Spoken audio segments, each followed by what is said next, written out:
Hey, what's going on YouTube? Alabama Reloader here. So happy New Year to everyone. I hope you had a safe and wonderful New Year's Eve into New Year's Day. We had a great trip. Me and my family went down to Disney World in Orlando, Florida. It's about a nine and a half hour drive from where I'm at in North Alabama. We went down. That was their gift for Christmas. took the girls down, went and hung out, all week in Disney, spent New Year's Eve at Disney, and then got up New Year's Day and drove back, which the drive back ended up taking about 14 hours, just because North Alabama weather is so weird. Last week, basically, even Christmas Day, I think the high that day was like almost 70 degrees, that day. And then pretty much all week last week, it was fairly warm. And then Saturday, New Year's Day, when we were coming back, there was a front moving through with some severe weather. Tornadoes came through, the state and all this stuff. Really bad weather came through North Alabama. So you had that on Saturday on our drive back. So we were trying to avoid it and stall and take as long as possible. And we ended up doing a pretty good job of that. Just made for a long day. And then Sunday, Sunday rolls around and it was, in the 30s. Lows were like in the 30s, 20s, something like that. We had snow. We got some of the most snow we've had in quite a while. The first snow of the year. And so we got that Sunday night into Monday morning, and it's still cold enough right now to where there's still snow on my roof, which, typically doesn't happen in Alabama. Normally you get some snow and then that stuff is gone pretty quick. So the fact it's still there, whatever, day and a half later. So we transitioned quickly from some warm weather to some really friggin' cold weather. But more of that to follow, looks like, over the next couple of weeks. So I may be taking off work and getting some hunting done.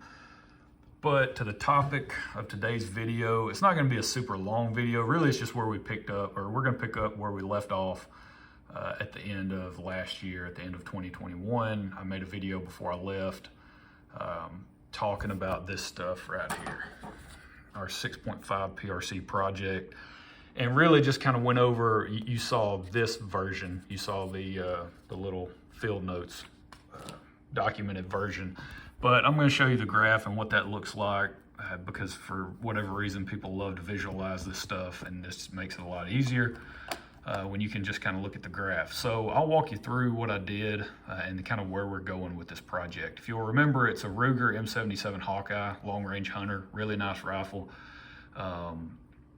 It's my buddy's rifle. He's gonna want to go elk hunting with it, and so I'm working up an elk load, and he bought it in 6.5 PRC.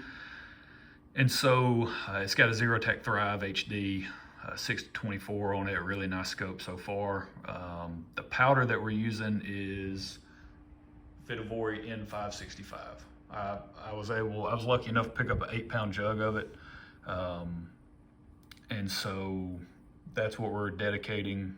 We're only going to use this powder. We're not switching and using anything else. I bought an 8-pound jug just for this project. The brass is Hornady brass. It's factory stuff. He had a couple boxes of factory ammo, so we're using that. So far, it seems to be pretty good stuff. I decided to go with the Spear 140 grain gold dot. We should get some pretty good velocity with the 140 grain weight class, and the 6.5 PRC should be able to push it pretty good. The gold dot being a bonded bullet, so far, I've used it to take deer, and it's in the 120 and the 140 grain in the 6.5 diameter class, and it's worked perfectly, worked great. So I think for an elk, you're going to want to take something, either a bonded bullet. You're going to want to use something like a bonded bullet, or a solid copper, in my opinion. I've never hunted elk, so take that with a grain of salt. And then we're using CCI 250 large rifle magnum primers. There's our overall length measurements if you're concerned about that or want to know that information. So if you're trying to replicate any of this, we didn't have any good load data with this particular bullet. So I've already showed you this portion here where I just kind of grabbed at straws and tried to come up with some halfway decent range to work in. So that was what I was using, and I came up with starting at 49.5. which was obviously way too low. And I explained in the last video that I posted before the end of the year that if I had gone and looked at the burn rate chart, I would have realized this was probably way too conservative on the starting charge because of the class of powder that M565 falls in. You can go do that research for yourself on the Hodgdon burn rate chart that they published. I think the last one was like 2019. So N565 is not actually listed on there, but N570 and N560 are listed. Obviously, N565 falls in between. So you can go look at that class of powders and then use that information to then go look at the Hornady load data for 6.5 PRC. And they have several of those, you know, slow burning magnum powders, that class of powders between N570 and N560, they have those listed in the 6.5 PRC load data section, and you can kind of see their charge weights and where they ended up and all that. So it can kind of help you, kind of guide you a little better than the method I chose. But we started low and we were jumping in half grain just to kind of see what our velocity would look like and where we might hit pressure based on my thought process going into it. We made it up to just under 2,700 feet per second. Obviously that's extremely slow for the 6.5 PRC.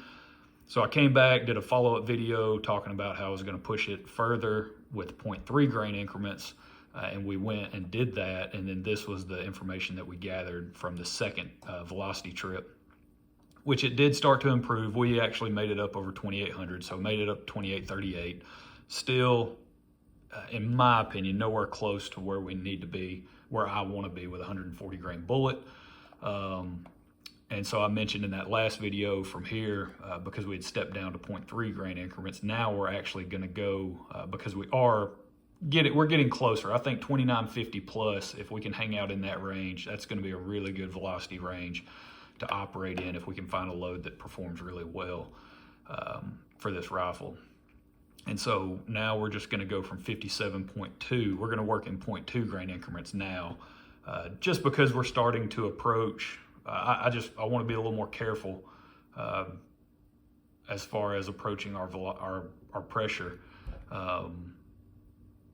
You know, if we're coming up on any pressure issues, and so starting at 57.2 and working our way up, you know, I think will serve us pretty well. And then you can see the graph over here if you're interested in how that looks. This shot was an error; it didn't read, so that's why it's kind of funky on the graph, but. You can see as we were getting closer on that last 10 shot set up there, you can see that we started to climb in our velocity pretty quick, and then it sort of flattened out almost altogether. Not really, but you had that one where it dropped a little low, but from 2792 up to 2838, that's not a big spread in velocity, you know, and that was of course over whatever, 2, 4, 6, 7 shots. And there wasn't a big, you know, an insanely large jump in velocity. So I think we're starting to kind of get up to that point where maybe we're not increasing our velocity a whole lot. There's not going to be a whole lot more to gain the higher we go. So we're going to be a little more careful about jumping. We're just going to stick with the 0.2 grain increments. So that's kind of what we're going to do today. Or that's what I'm going to be loading. So I'm using the Charge Master Light. I actually picked this guy up. Yeah, I said 57.2. I picked this guy up from Mid-South Shooter Supply. This was back either Black Friday or Cyber Monday. I can't remember which. It doesn't even matter really, but they had these on sale for $179.99. And so that's the cheapest I'd ever seen it. Typically they're on sale for, you know, more than $200. And so I went ahead and jumped on that. And so that went through 57.3. That is the only problem with these powder dispensers. If you don't get some type of adapter, you know, the MK Machining, I think, is one. So there's people that'll 3D print stuff to go over the spout here that can kind of help give you a more narrow opening to kind of help funnel down that powder. For extruded powder, it can be a little bit of a pain in the butt. You'll get some overcharges, you'll get some undercharges. just because of the nature of how this thing trickles and the powder right there at the end, and it can drop more than what you really want it to, and now you've got an overcharge, undercharge situation. It was the same condition with my Charge Master 1500. So it doesn't really bother me. It's not a big deal. I'm probably going to end up ordering a little 3D printed thing. What I'll probably do is just reach out to Zach over at Quest for the Perfect Load. Go check out his YouTube channel. He's got some sweet 3D printed stuff. I'll probably just reach out to him, see if he can just print me something up. I don't know if he's done anything like that before, but I'm sure we can work something out to get that situated. I'd like something for extruded powders just because it can kind of be a pain in the butt when you're running extruded powders through these things. Ball powders work great, but the trade-off is ball powders are a pain in the butt to clean out of these things. So there are trade-offs, going with an electronic powder dispenser. Let's see, I had the 1500, ended up getting rid of it. I really like the Charge Master Lite. Now they do have the Link version, which is their new stuff. And I think this is why this one was so cheap. Mid-South was probably just trying to clear some inventory since they have the new Charge Master Link and the Match Master and all that stuff. Bluetooth capability and all that, but I didn't really care for that. What I do like about this particular unit over the 1500 is you have the integrated bubble level. That's nice because that can affect your scale and how it measures. And then the auto dispense feature. I really like running in auto mode, especially with these projects where I'm working up loads for other people. Typically for me, I tinker around with so many loads and mess with so many loads and test so many different things. The auto feature, it's never really been a huge benefit for me because I don't load up 200 rounds and go shoot a match. I don't do that. I load up. I mean, you guys watch my channel, so you see I'll load up 3-shot groups, 5-shot groups, different charge weights for each group, and I'll go out and I'll do some testing and I'll come back. Very rarely do I settle on a particular charge or load and load up even 50 of them. Very rarely do I do that for myself. Even my hunting ammunition that I have, like for my 6.5 Creedmoor, I think I loaded up maybe 20 rounds. I think 20 rounds of the 140 grain gold dot, and then I think I did 20 rounds of the 160 grain round nose. And those are different charge weights for those two particular loads. So my point is, the auto feature is really nice if I'm working up stuff, that maybe like for a buddy or something where they want, 40, 50, 100 rounds of hunting ammunition loaded up so they don't have to worry about it for the next however many years. They can just have it ready to go. Then the auto feature definitely comes in handy for that. So, but that's what I'm loading there. That's what I'll be using to throw the charges. That's what I've used this whole time to throw the charges. That's really about it. I think I've still got maybe 300 of these left, 250, something like that. So that's why I went with this bullet. It being a bonded bullet should work great on elk. So yeah, I think if we can see what our velocity looks like with this third round of velocity testing. And we're also, it's not just velocity testing. We're trying to approach pressures at a reasonable rate so we can kind of start to understand, okay, we're going to achieve this velocity, but in turn, we're starting to hit some pressure signs. That's kind of what this exercise is all about as well. So it's not just purely velocity and all of that. We're checking for pressures as well. So we do want to approach our true max very carefully and kind of work up to it. So that's really it. This is all I'm doing. I'm just for this brass, I've got 20 pieces left. It's all been resized. Everything was sized at the same time using a Redding full length sizing die, making small adjustments on the die to just push the shoulder back 2/1000ths. I believe that was the number I was able to achieve, and then went ahead and resized everything. And then from there, I just cleaned out I have the Lyman Case Prep Express, and so I just used measured everything, make sure the overall lengths were good on the brass, which it all was, and then just cleaned out the primer pocket and then chamfer deburr the case mouth. So I did that case prep to everything, and then actually, so if you guys want some homemade Rice Krispie treats, there you go. That's from our neighbor. I used the RCBS hand prime setup here. and this is the one that's the universal hand priming tool, which I would highly recommend to anyone that is wanting to get into hand priming. In my opinion, it's the best.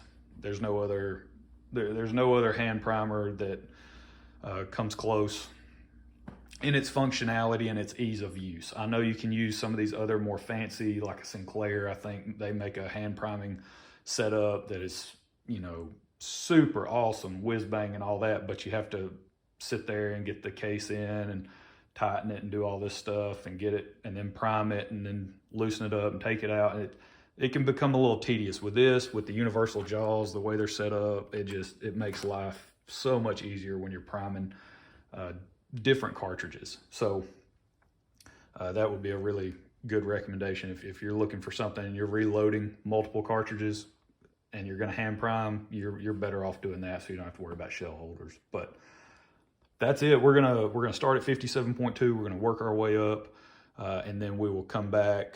I'll come back. Hopefully, I can get to the range over the next couple of days, and I can get some velocity data back to you guys so you can kind of understand or see what that looks like now going above that 57 grain region. Hopefully we can achieve over 2950. Would be great if we could get up 2950 plus and stay there, and then find a halfway decent looking area to explore. Then we'll come back and start to load up, probably load up some 3-shot groups if we find a region that we like. Probably load up some 3-shot groups with the remaining, you know, we'll have 10 pieces left. Hopefully, if things work out great for this next round, we'll have 10 pieces left. So we'll do, you know, 3 3-shots and a 4-shot group. I mean, 2 3-shot groups and a 4-shot group. There we go. So we'll do that. We'll find, you know, load up maybe 3 different charge weights in that region or something and go explore and see what we come back with as far as group size goes. And if we have really good results with just kind of that basic level of information, then we'll come back and obviously load up even more, you know, perform some validation testing and all of those things. And then hopefully we can put a bow on this deal and I can get this rifle back to my buddy, loaded up with 40 rounds of elk medicine. Because I have his 6.5 Creedmoor at the same time that I really need to get going on that project too. So I've been kind of dragging my feet on these. I need to get them done. But yeah, that's where we're at. So don't forget, if you're interested in, like I've got that 3D printed, that custom 3D printed 308 ammo box and tray and stuff. I've shown that on other videos. Go check out Quest for the Perfect Load. Hit him up. He makes some really good stuff. He's got it on his channel as well. So just go look for him on YouTube. And then also my buddy Ace, he runs a website. It's called brassbucket.net. So brass, as in brass, bucket, as in a bucket you put something in, .net. And he runs, if you're interested in getting your brass annealed, he can also do he can perform some other functions. So if you're just looking for your brass to be processed, he can process your brass, you know, deprime, clean it all up, chamfer, deburr. He can neck turn, you know, whatever you need. He's got his website up and running, so go check that out. It works great on a phone. I actually went through and tested it. I have an iPhone and it worked great. Just brassbucket.net, go to that website, and then he's got a drop down menu, I believe, about on the left side of the page, and it's like for the annealing stuff, it's like amp annealing request. He's got an amp annealer, so if you want that done, which from what I understand is the most consistent way to anneal your brass, he has that capability. And so you can go on there, submit an order form, or submit basically some information, some very basic information about what you want done. I think he's limited on calibers right now, so you have to just double check with him, send him an email if you're interested in that. And then you can work out the logistics of getting it to him, and he'll get everything obviously processed and shipped back and all that, and the cost and all that associated with it. So brassbucket.net. Also, if you're looking for brass, that's a good source there. And then, you know, don't forget Mr. Big Guns over in Huntsville. You know, go check out those guys, see what they have. I actually got a $50 gift card for Christmas. I think from my mom and dad, maybe, or my grandmother. Might have been my grandmother. Go check that out. Go check those guys out. I got to run down there and find something to spend that money on. So looking forward to getting down there and see what they have in stock. And then also don't forget Midway Pistol and Ammo out in Gurley. Their new renovations and updates that they've made to their store. All the inventory that they have now as far as scopes, knives, firearms, ammo, you name it. Just go check them out and see what they have. So that's it. That's where we're going to leave it. I just wanted to kind of walk you through the thought process and where we started and where we're hoping to end up. It's no guarantee, but we're going to push to get there, and then we'll see what happens in between. So you guys stay tuned for the follow-up video that will discuss the results and see just just what velocities we can achieve with this next round of testing. So we'll catch y'all next time. Y'all have a good one.